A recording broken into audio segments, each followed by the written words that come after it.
రెండు కన్ఫ్యూజ్ అవుతుంది తీసుకెళ్ళి ఒళ్ళు దగ్గర పెట్టుకొని పని చేయండి. తమాషలాడుతున్నారు.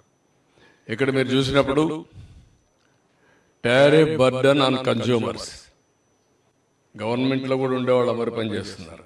వారసత్వంగా వచ్చాయి మాకు ఇవన్నీ. తొలి రోజు వస్తే కమ్మోడు కూడా పని చేయాల, రూములు పని చేయాల, ఏసీలు పనిచేసే పరిస్థితి లేదు. ఇక్కడ ఎవడో పట్టించుకున్న నాదుడు కనపడలేదు. కాగా అట్లా తయారైపోయారు. మన రూమ్లో కూడా ఏం పని చేయకుండా ఉండే పరిస్థితి వచ్చేసింది. ఆ రూమ్కి ఎవరు వచ్చినట్టు లేరు. వీళ్ళకందరికీ ఇంకా పాత వాసన అట్నే ఉంది. ఇక్కడ చూసినప్పుడు టారిఫ్ బర్డన్ ఆన్ కన్జ్యూమర్స్ 32,166 కోట్లు పడింది. రెండు అప్పులన్నీ అన్ని యూటిలిటీస్ కలిపి 49,596 కోట్లు. ఇవి కాకుండా ఇన్ఎఫిషియంట్ గవర్నెన్స్ వల్ల ఏ ప్రాజెక్ట్ ఎప్పుడు ప్రారంభించాలో ప్రారంభించకుండా పోవడం, అవన్నీ క్లోజ్ చేసి షార్ట్ టర్మ్ పర్చేసెస్ చేయడం, ఇష్టానుసారంగా చేసిన దానివల్ల 47,741 కోట్లు పెరిగింది. మొత్తం మీరు చూస్తే 1,29,503 కోట్ల రూపాయలు టోటల్ లాసెస్ ఈ రోజుకి 5 ఏళ్లలో జరిగి ఈరోజు మనకు ఇంత లాస్ ఉండే పరిస్థితి వచ్చేది. నెక్స్ట్ ఇక్కడికి వచ్చినప్పుడు టారిఫ్ బర్డన్ కన్జ్యూమర్ 32,166 కోట్లు చూపించాం. అప్పులు 49,596 కోట్లు, 81,762 కోట్లు ఈ రెండు వల్ల వచ్చింది. ఇది కాకుండా ఇన్ఎఫిషియన్సీ హెడ్స్ ఇచ్చాం ఒక 7 దాకా. ఒకటి VTPS, 2 కృష్ణపట్నం. ఈ రెండు డిలే అయినాయి. దానికి షార్ట్ టర్మ్ పర్చేసెస్ చేశారు. 12,808 కోట్ల రూపాయలు అదనంగా భారం పడింది. పోలవరం హైడ్రో ఎలక్ట్రిక్ ప్రాజెక్ట్ని టెండర్ మార్చారు, కొత్త ఏజెన్సీకి ఇచ్చారు. అది 23 కావాల్సింది 26కి వెళ్ళింది. దానివల్ల 4,737 కోట్లు పెరిగింది. Additional impact of power, short term power purchase అందులో కవర్ అయింది కాకుండా చూస్తే 2,691 కోట్లు పెరిగింది. 7,000 మెగావాట్లు సోలార్ పవర్ ఫ్రమ్ సెకీని తీసుకుంటామని చెప్పి ఒప్పందం చేసుకున్నారు. దానికి సంవత్సరానికి 3,550 కోట్లు, 25 ఏళ్ళు ఒప్పందం. అది అదనంగా 25 ఏళ్ళు పడుతుంది. ఇంకా రాబోయే రోజులు ఇంకా స్టార్ట్ కాలేదు, అది ఎప్పటి నుంచి స్టార్ట్ అవుతుంది కూడా చూపిస్తాను. తర్వాత interest burden due to borrowings 10,592 కోట్లు పడింది. Accumulated losses due to poor performance of discoms and also APPDCL 9,618 కోట్లు. బ్యాకింగ్ డౌన్ ఆ పవర్ స్టేషన్ని కెపాసిటీ తగ్గించడం, నిలిపేయడం, ఆ టైంలో షార్ట్ టర్మ్ పర్చేసెస్ కొనడం, ఇలాంటి కొన్ని చేశారు. దానివల్ల ఒక 3,035 కోట్లు పెరిగింది. అంటే మన కెపాసిటీ ఉంది, ఆ పవర్ ప్రాజెక్ట్ ఆపరేట్ చేయరు, థర్మల్ ఆపరేట్ చేయకుండా వదిలిపెట్టి బయట కొన్నారు. దానివల్ల కూడా విపరీతంగా పడింది. మొత్తం కలిస్తే 47,741 కోట్లు. గ్రాండ్ టోటల్ చూసినప్పుడు 1,29,503 కోట్లు పెరిగింది.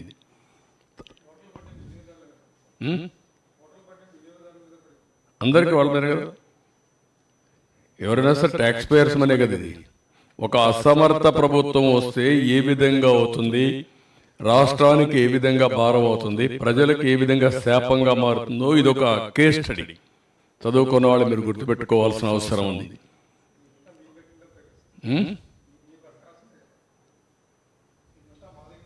మీ దగ్గర నుంచి వస్తే చేస్తారు, ఇంకెక్కడి నుంచి చేస్తారు?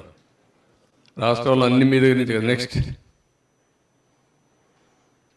ఇక్కడ మీరు చూస్తే 1924 ఇన్వెస్టర్స్ కాన్ఫిడెన్స్ పోయింది, బ్రాండ్ ఇమేజ్ దెబ్బతినింది. ఇక్కడ సోలార్ విండ్కి PPLని రీనెగోషియేట్ చేస్తామన్నారు. సోలార్ విండ్ PPS అన్ని లీగల్ ఛాలెంజెస్ అన్ని తీసుకొచ్చారు. API కోర్టు అవన్నీ చెప్తూ క్వశ్చన్ లేదు, మీరు పే చేయాలని. వీళ్ళు వాడుకోకుండా ఉన్నదాన్ని కోర్టు ఆదేశాలతో ఫిక్స్డ్ ఛార్జెస్ పే చేయాల్సి వచ్చింది. ఇప్పుడు సోలార్ గాని వాడుకుంటే ఆ కరెంట్ మనకు వచ్చేది, వీళ్ళు వాడుకోలేదు, వాడుకోకుండా రిజెక్ట్ చేశారు. కోర్టు ఏం చెప్పింది, అవన్నీ కుదరవు, మీరు పే చేయాలంటే వాడుకోని కరెంటుకి 9,000 కోట్లు పే చేశారు. Apex operational expenditure 9,000. మీరు అందరూ గుర్తుపెట్టుకోవాలి, ఎప్పుడు కూడా పవర్లో సోలార్లో ఆపరేషన్ ఎక్స్పెండిచర్ మొత్తం, ఇది capital expenditure. Operation expenditure zero. ఎందుకంటే ఎండకు పెడతాం, రా మెటీరియల్ అవసరం లేదు, కరెంట్ ఉత్పత్తి అవుతుంది, అక్కడి నుంచి ట్రాన్స్మిషన్కి వెళ్ళిపోతుంది. 9,000 కోట్ల రూపాయలు పే చేశారు. Removal of incentives already announced in earlier పాలసీస్లో 15-18 ఎక్సెట్రా అన్నీ వచ్చాయి. 21 విండ్ మిల్స్ పీపీఏలు అవన్నీ అగ్రిమెంట్స్ చేశారు. అవన్నిటి వల్ల కూడా మళ్ళీ ఏపీఆర్సీ క్యాన్సిల్ చేసి 21 విండ్ దీన్ని చేశారు. హైకోర్టు డైరెక్ట్ చేసింది, వాళ్ళకు కూడా పే చేయాలని చెప్పారు. మొత్తం కూడా this is the burden. Next, ఇంకొక పక్కన మీరు చూస్తే cancellation of contracts AP Transco with CRDA. Contract work వచ్చి 1,315 కోట్లు. అప్పటికి ఎక్స్పెండిచర్ పెట్టింది 406 కోట్లు.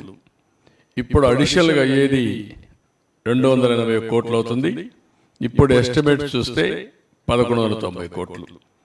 అంటే ఈ వర్క్ క్యాన్సిల్ చేసిన దానివల్ల రాజధానిలో 281 crores అడిషనల్గా 280 కోట్లు అడిషనల్ ఎక్స్పెండిచర్ అవుతుంది. ధరలు పెరిగింది దానివల్ల. ఇంకొక పక్కన ఇది backing down generators.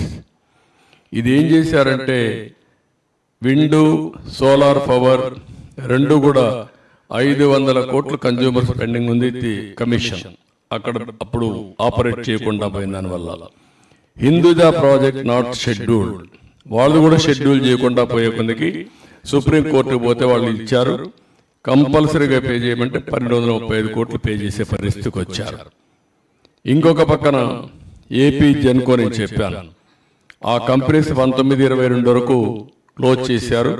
Short term అంటే తాత్కాలికంగా కరెంట్ అంతా ఓపెన్ మార్కెట్లో కొన్నారు, దానికి అడిషనల్గా బర్డన్ అయింది. నెక్స్ట్, ఇక్కడ ఇవన్నీ కలిపితే మీరు చూస్తే tariff increase 16,699. True up or fuel surcharge. నాకు ఇవన్నీ కొత్త పదాలు అప్పట్లో లేవు. నిన్నప్పుడు నేను కరెంట్ ఛార్జ్ ఒకటే వేసేవాడు. ఇన్నోవేటివ్లో వచ్చారు వీళ్ళు, తెలివినంతా ఉపయోగించారు. అందుకే ఇక్కడికి వస్తే true up or fuel surcharge అన్నాడు. 5,886 కోట్లు వేశారు. ట్రూ అప్ ఛార్జెస్ అన్నారు, 3,977 కోట్లు వేశారు. ఎలక్ట్రిసిటీ డ్యూటీ 5,604 కోట్లు అయింది. ఒక యూనిట్కి ₹1 వేశారు. ఆ డబ్బులు ఎవరికి పోవాలి? ఎలక్ట్రిసిటీ డ్యూటీ యూటిలిటీకి పోవాలి, గవర్నమెంట్ తీసుకున్నారు. గవర్నమెంట్ ఇవ్వవలసినటువంటి టారిఫ్ వేరియేషన్ ఉంటుంది. అగ్రికల్చర్కి మేము గ్యారంటీ ఇస్తాం, అది గవర్నమెంట్ పే చేయాలి, అది పే చేయలేదు. గవర్నమెంట్ పే చేయాల్సింది పే చేయలేదు. ఎలక్ట్రిసిటీ డ్యూటీ వేసి ఇందులో ఆదాయం సంపాదించుకున్నాడు గవర్నమెంట్ మళ్ళీ. అలాంటి వేరియేషన్ చేశారు. టోటల్గా వచ్చే కొందికి 32,166 కోట్లు అయింది. ఇందులో మీరు చూస్తే 8,180 కోట్లు ఒక్క డొమెస్టిక్ కన్జ్యూమర్స్ పైన పడింది. ఆవరేజ్ టారిఫ్ డొమెస్టిక్ కన్జ్యూమర్స్ మీరు చూస్తే ₹3.87 నుంచి ₹5.63 పెరిగింది. అంటే 45% డొమెస్టిక్ అంటే ఇంటికి వాడే వాళ్ళపైన కరెంట్ ఛార్జ్ పెరిగాయి. పూర్ కన్జ్యూమర్స్ ఎక్కువ సఫర్ అయ్యారు. పేదవాళ్ళ మీద భారం ఎక్కువ పడింది. అంటే 78-95% వాళ్ళ మీద పెరిగింది. ఇంకొక పక్కన మిడిల్ క్లాస్ చూస్తే 29% పెరిగింది. మొత్తం 1,53,00,000 మంది కన్జ్యూమర్స్ సఫర్ అయ్యారు. ఇంకొక పక్కన పెండింగ్ ఉంది ఇప్పుడు మళ్ళీ 17,137 కోట్లు ట్రూ అప్ ఫ్యూయల్ ఛార్జెస్ ఏపీఆర్సీలో పెండింగ్ ఉన్నాయి. ఇది మోర్ రిలవెంట్. 50 యూనిట్లు వాడే వాళ్ళందరికీ రూపాయి 1 పైస నుంచి రూపాయి 99 పైసలు పెరిగింది. 100 యూనిట్లు వాడే వాళ్ళకి ₹2.44 నుంచి ₹4.53 పెరిగింది, 86% పెరిగింది. 200 యూనిట్లు వాడేవాడికి ₹6.32 నుంచి ₹1,123 పెరిగింది, 78% పెరిగింది. 300 యూనిట్లు వాడేవాడికి 1,573 నుంచి 2,034 అంటే 29%. ఎప్పుడూ మాట్లాడుతూ ఉంటారు పెత్తందారులు అని. ఈ పెత్తందారు చేసిన పనికి పేదవాడు చితికిపోయే పరిస్థితి వచ్చింది. పేదవాడి మీద భారం పడింది. పేదవాళ్ళు నడ్డి విరిచే పరిస్థితికి వచ్చాడు. అన్నింటికంటే ముఖ్యంగా 50 యూనిట్లు వాడిన వ్యక్తులపైన 98% పెంచారు. 100% భారం మోపారు. నెక్స్ట్ ఇక్కడ మీరు ఒకసారి చూస్తే ఈ యూటిలిటీస్ అంతా కూడా 62,826 కోట్ల రూపాయలు 18-19లో ఉంటే అది ఈరోజు 1,12,422 కోట్లు 23-24 పెరిగింది. అంటే మొత్తం పెంచింది మీరు చూస్తే 49,596 కోట్లు పెరిగింది, 79%. అన్ని యూటిలిటీస్ కలిపి. క్యాపెక్స్ లోన్స్ ఇంక్రీజ్డ్ అంటే క్యాపిటల్ ఎక్స్పెండిచర్ మీరు చూస్తే ఇందులో 36,772 నుంచి 46,380 కోట్లు పెరిగింది 5 ఇయర్స్లో. Apex operation, this is very important, 26,034 కోట్ల నుంచి 66,042 కోట్లు పెరిగిపోయింది. అంటే దగ్గర 40,000 కోట్ల రూపాయలు ఆపరేషన్ ఎక్స్పెండిచర్ పెరిగింది. అదే మరి ఇంకొక పక్కన short term borrowings at higher interest rate 11.11% తీసుకొచ్చారు. దీనివల్ల అడిషనల్ బర్డను 10,592 కోట్లు షార్ట్ టర్మ్ లోన్స్ మీద లాస్ట్ 5 ఇయర్స్ పడింది. అంటే టోటల్ లోన్స్ ఇంక్రీజ్డ్ బై మొత్తం ఎలక్ట్రిసిటీ బోర్డులో 50,000 కోట్లు. ఈ 50,000 కోట్లు ప్లస్ 32,000 కోట్లు సంవత్సరం భారం. ఇది మనం గుర్తుపెట్టుకోవాలి, ఎంత భారం వేశారు అనేది దీనికి ఎగ్జాంపుల్ ఇది. నెక్స్ట్ ఇక్కడ ఇవన్నీ కూడా దీనికి రావాల్సిన డబ్బులు ఎలక్ట్రిసిటీ డిపార్ట్మెంట్కి కానీ యూటిలిటీస్కి కానీ గవర్నమెంట్ సబ్సిడీ అంత మునుపు కూడా ఉండేది, కొంత పెండింగ్. 7,680 కోట్లు ఉంటే అది 12,681 అయింది, 65% పెరిగింది.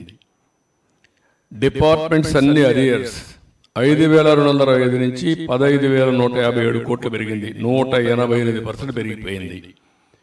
ట్రూ అప్ ఫ్యూయల్ ఛార్జెస్ 17,137 కోట్లు ఇప్పుడు కూడా ఈఆర్సీ నుంచి ఎలక్ట్రిసిటీ కమిషన్ నుంచి రావాలి. అదర్ గవర్నమెంట్ రిసీవబుల్స్ 7,116 కోట్లు పెండింగ్ ఉన్నాయి. తెలంగాణ నుంచి 7,703 కోట్లు డ్యూస్ ఉన్నాయి. ఇవన్నీ చూస్తే మొత్తం కూడా 52,091 కోట్లు అందులో ఇంకా ఒకటి అడిషనల్గా వచ్చాయి. అవన్నీ చూసినప్పుడు 52,091 కోట్లు వీళ్ళకి బకాయిలు వేరియస్ ప్లేసెస్ నుంచి రావాలి. అవుట్ స్టాండింగ్ రిసీవబుల్స్ ఇంక్రీజ్ ఒకప్పుడు 12,945 కోట్లు ఉంటే అది ఇప్పుడు 52,091 కోట్లు పెరిగి 39,146 కోట్ల రూపాయలు, 302% పెరిగాయి బకాయిలు. హెల్త్ ఆఫ్ ది ఆర్గనైజేషన్ పూర్తిగా క్షీణించిపోయే పరిస్థితికి వచ్చింది, చాలా సమస్యలు వచ్చాయి. నెక్స్ట్ ఇక్కడికి వచ్చినప్పుడు గవర్నెన్స్ వల్ల, చేతగాని పరిపాలన వల్ల, రిపీట్గా చెప్తున్నా మీరు గుర్తుపెట్టుకోవాలి, ఒక్కొక్కసారి పెద్ద పెద్ద కంపెనీలు కూడా ఇన్వెస్ట్మెంట్ పెట్టినప్పుడు చేతగాని మేనేజ్మెంట్ వస్తే అవన్నీ కూడా బిఎఫ్ఆర్కి వెళ్ళిపోతాయి, ఉండే ఆస్తులు కూడా పోతాయి. ఆ విధంగా వీళ్ళు చేశారు. విటిపిఎస్ కృష్ణపట్నం డిలే, దీని నష్టం 12,518 కోట్లు. Polavaram hydro electric project delay 4,737 కోట్లు. Additional impact of short term power purchases, ఇది అదనంగా 2,691 కోట్లు. 7,000 మెగావాట్లు సోలార్ పవర్ సెకీ ద్వారా కొనేదానిలో సంవత్సరానికి 3,850 కోట్లు. ఇంట్రెస్ట్ బర్డన్ ఎక్కువ అప్పులు చేశారు, దానికి వడ్డీ కట్టాలి, దాని భారం 10,892 కోట్లు. ఏవైతే అక్యుములేటెడ్ లాస్ వచ్చాయో అవన్నీ మీరు చూస్తే డిస్కామ్స్లో ఏపీపీడీసీఎల్లో 9,618 కోట్లు. బ్యాకింగ్ డౌన్ వాలంటరీగా నిలిపేసి షార్ట్ పర్చేస్ కొన్నారు, షార్ట్ టైం పర్చేస్ కొన్నారు, దానికి 3,035 కోట్లు.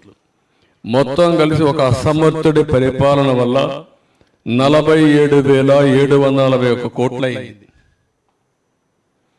అంటే తిక్కలోడు తిరణాలకు పోతే ఎక్కడో దగ్గర సరిపోయిందంటారు. ఆ పరిస్థితిలో మనం ఉన్నాం. ఏంటిది? ఏంటి పరిపాలన? ఇలాంటి వాడు అర్హత ఉందా పరిపాలించడానికి? ఇలాంటి వ్యక్తుల్ని సపోర్ట్ చేస్తే ఏమవుతారు? ఎక్కడా లేనంత నష్టం జరిగింది. అది నా బాధ, ఆవేదన ప్రతి ఒక్కరు అర్థం చేసుకోవాల్సిన అవసరం ఉంది. ఇంకా ఫర్దర్గా డీటెయిల్స్ పోతే నెక్స్ట్ ఇది ఒకసారి చూస్తే వీటీపీఎస్ 55 నెలలు డిలే అయింది. కమెన్స్మెంట్ నిలిపేశాడు. డబ్బులు కొరత లేదు, డబ్బులున్నాయి, ప్రాజెక్ట్ స్టార్ట్ చేశాం, కావాలని ఉండాలన్నా వద్దా అని డిలే చేసి తర్వాత ఆపరేట్ చేశారు. 55 నెలలు డిలే అయింది. దాని కాస్ట్ వచ్చి 2,029 కోట్లు అదనంగా కాస్ట్ పడే పరిస్థితికి వచ్చింది. అదే మరి ఇంకొక పక్కన 21 మిలియన్ యూనిట్స్ని ప్రొక్యూర్ చేశారు. దానివల్ల భారం 4,895 కోట్లు. కృష్ణపట్నం స్టేజ్ 2 అది కూడా 800 మెగావాట్లు 44 నెలలు డిలే అయిపోయింది. దాని కాస్ట్ వచ్చి మీరు చూస్తే ఎక్స్లవేషన్ 2,035 కోట్లు. ఇంకొక పక్క 12,000 మిలియన్ యూనిట్ ప్రొక్యూర్ చేశారు, దీని కాస్ట్ 3,820 కోట్లు. మొత్తం ఇక్కడ చూస్తే ఇవన్నీ కలిపి టోటల్ డిలే అయింది. దానివల్ల 12,818 కోట్లు. ఎవడైనా సరే గవర్నమెంట్లో ప్రాజెక్ట్ వచ్చిన తర్వాత సమర్థులను పెట్టుకొని ఇమీడియట్గా ఆపరేట్ చేస్తారు, కంప్లీట్ చేస్తారు. ఒక అసమర్థుడి యొక్క దీనివల్ల నీళ్ల పోసిన ఇదయింది, 12,500 కోట్లు పోయింది. నెక్స్ట్ ఇది పోలవరం టర్న్కీ కాంట్రాక్ట్ అవార్డు ఇచ్చారు 6 డిసెంబర్ 2017.